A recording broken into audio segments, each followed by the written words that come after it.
চতুর্দিকে ঘুরাইলে কি হবে? এটা কি হবে? বেঁচে যাও।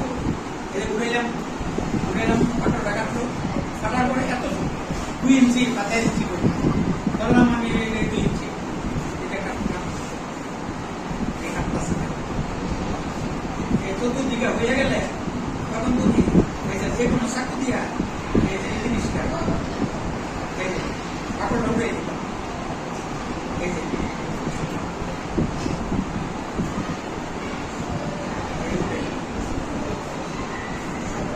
এটা কিন্তু লেবু অকরণ না, তবে প্যারা না, লিচুটা।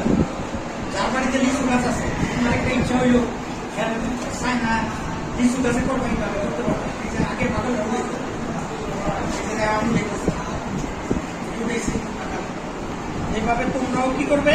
বাড়িতে গিয়ে কি লিচু গাছের ডাল কাটছে না, সেই গাছের সাথে ডাল লেগে আসতে ফেললে কিন্তু হবে না, এইখানে এই কাজটা করতে হবে।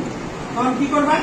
এই যে বাবা আমার মতো ঠিক আছে, পেয়ারা, লেবু, লিচু গাছের এই কাজটা করতে পারবে। এই যে করলাম। আর যদি বাতি ডাল হয়, তাই আমরা রিং করলেই কি হয় জানি, তারপরে পুরা পাকড়টা উঠে গেলে লিচু, লেবু, পেয়ারা, তখন এটা আমার শ্বাস দিতে এটা বুঝে যাবে। এভাবে হ্যাঁ, এভাবে শেষে এই জায়গাটা পরিষ্কার করতে হবে।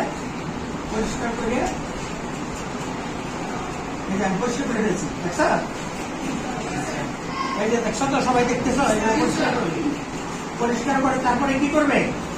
তারপরে পরিষ্কার হয়ে গেল, তারপরে গোবর আর